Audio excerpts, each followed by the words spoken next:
Untuk transaksi pertama yaitu bukti pengeluaran kas atas sewa dibayar di muka.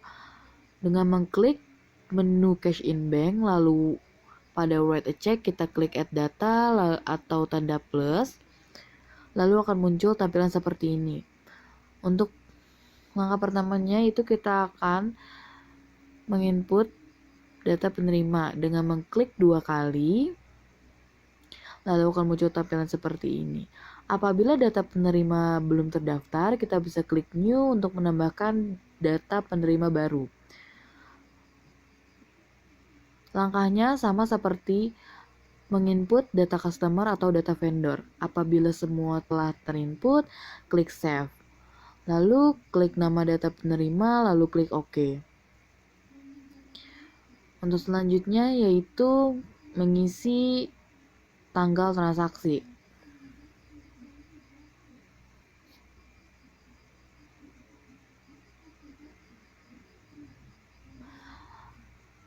Langkah selanjutnya kita akan memilih kode akun yang akan digunakan. Di sini kode akun yang digunakan yaitu sewa dibayar di muka. Lalu klik OK.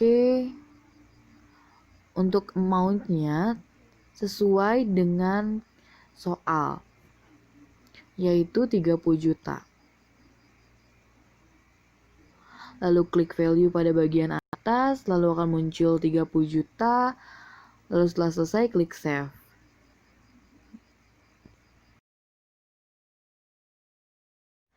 Transaksi selanjutnya yaitu pembelian aktiva tetap.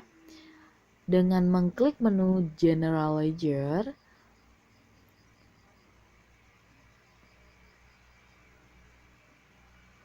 lalu klik General Journal Transaction, lalu klik Add Data, dan akan muncul tampilan seperti ini.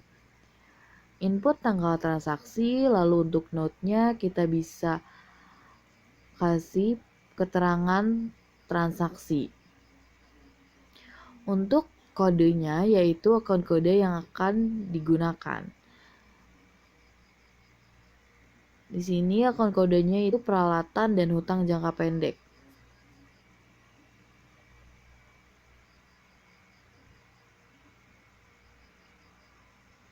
Untuk debit dan kredit sesuai dengan ketentuan soal yaitu 5.500.000.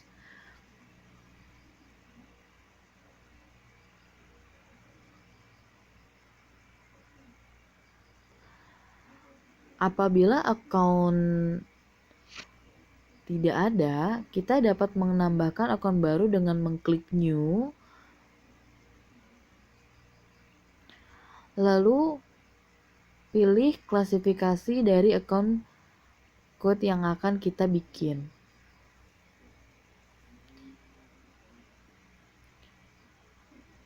Setelah semuanya terinput, kita bisa klik save.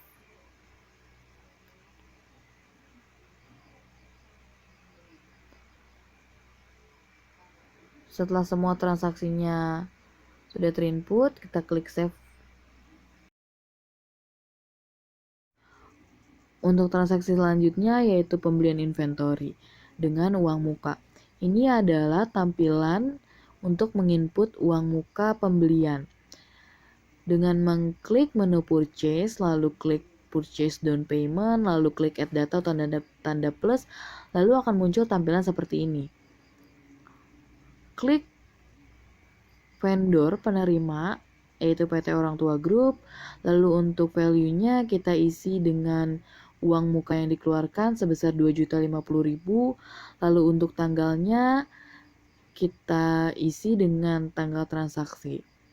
Lalu setelah selesai kita klik save.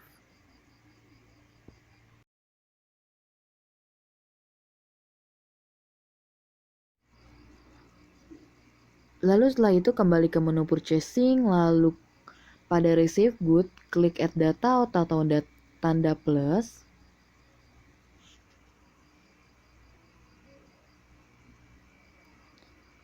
Lalu akan muncul tampilan seperti ini.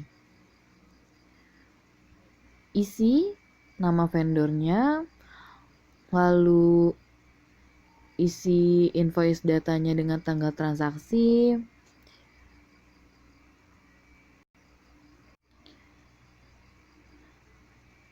Selanjutnya mengisi item yang akan dibeli.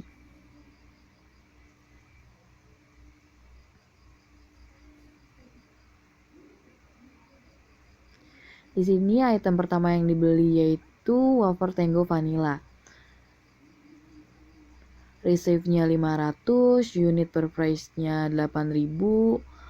Untuk totalnya 4 juta dan untuk tax-nya klik 2 kali lalu pilih VAT untuk pajak 10%. Lanjutkan hingga semua data terinput.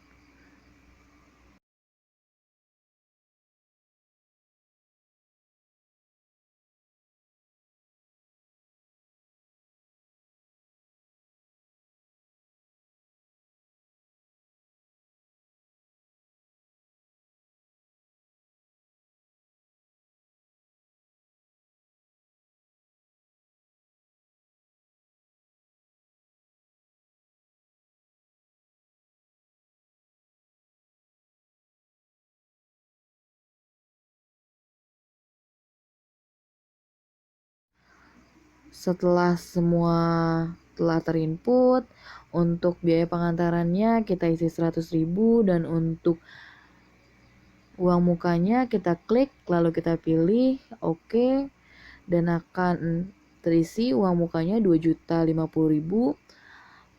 Lalu setelahnya untuk delivery date-nya kita isi dengan tanggal yang sama dengan tanggal transaksi. Setelah semua data terisi, kita klik save.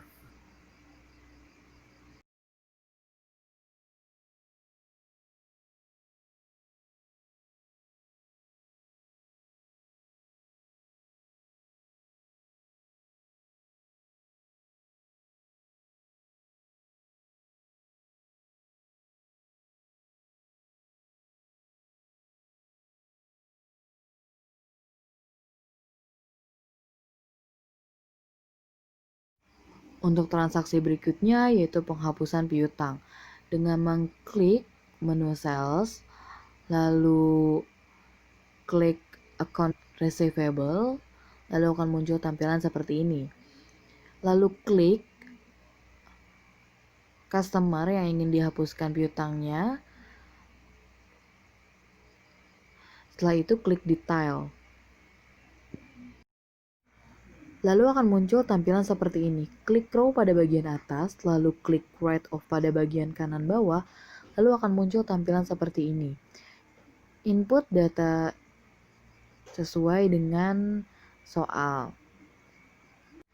Langkah pertamanya itu penyesuaian tanggal transaksi, lalu akun kode yang akan digunakan. Pada akun receivable itu menggunakan akun piutang dagang, lalu untuk allowance-nya akan menggunakan kerugian penghapusan piutang. Apabila tidak menemukan kerugian penghapusan piutang, bisa menambahkan. Di sini saya menambah account kerugian piutang usaha dengan mengklasifikasikannya sebagai biaya non-operasional. Setelah semua data terisi, lalu klik save.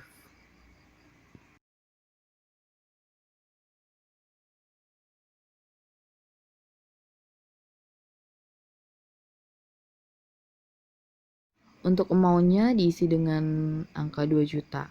Lalu klik save apabila telah selesai. Lalu akan muncul seperti ini, lalu close.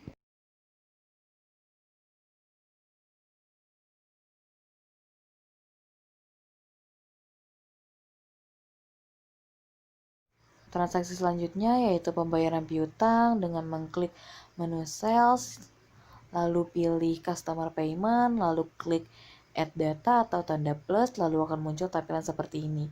Lalu selanjutnya klik post date check karena pembayaran menggunakan giro, lalu pilih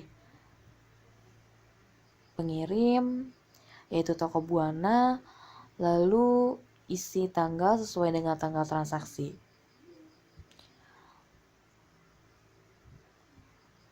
Lalu selanjutnya untuk invoice no-nya kita isi dengan invoice yang akan dilunasi.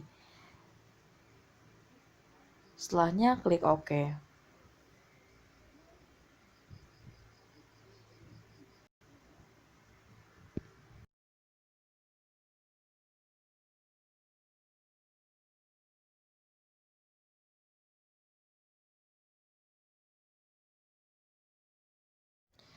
Lalu setelah itu, karena pembayaran giro hanya 1 juta pada payment value-nya, kita isi 1 juta.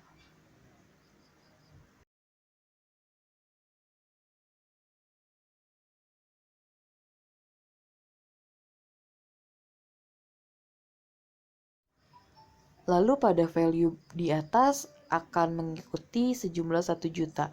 Setelah semuanya terisi, klik save.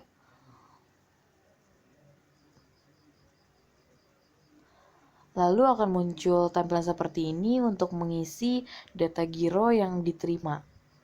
Setelah semua data terisi, klik OK.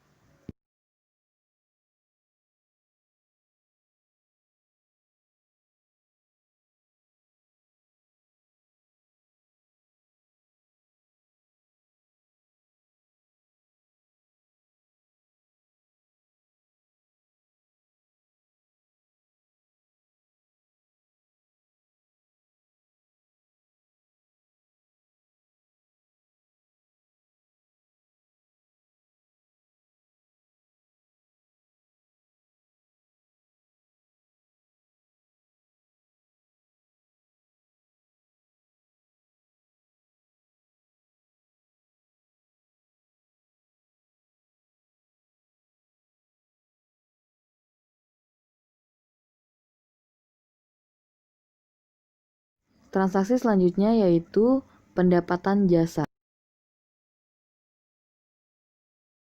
Dengan mengklik menu sales, lalu pilih invoice, lalu klik add data atau tanda plus. Langkah ini merupakan pengisian data customer baru karena Abadi Teleshop belum terdaftar pada data customer. Lalu setelah mengklik add data, akan muncul tampilan seperti ini. Sesuaikan tanggal transaksi dengan yang ada di soal. Lalu klik service dan cash. Untuk order description-nya, kita bisa menggunakan keterangan pada soal.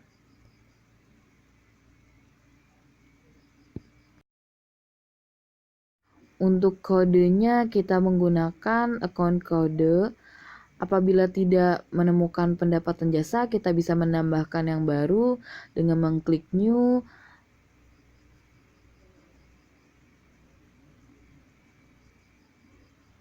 Lalu pilih classification dari account-nya. Lalu setelah terisi semua, klik save.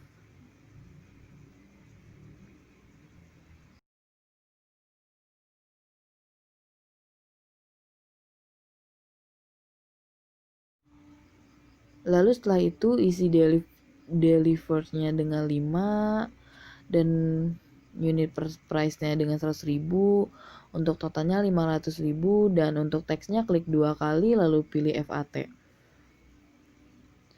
Lalu setelahnya klik save.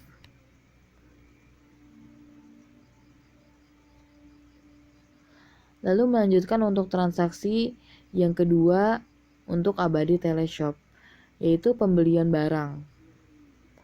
Karena pembelian barang dan servis tidak bisa disatukan, jadi satu transaksi dibuat menjadi 2 transaksi. Pilih customernya Abadi Teleshop, lalu invoice date-nya disesuaikan dengan tanggal transaksi. Lalu item known-nya kita sesuaikan dengan item kode barang. Delivery-nya 5, unit per price-nya 2.000, totalnya 10.000, dan untuk FAT-nya klik 2 kali. Isi semua data. Lalu setelah selesai klik save.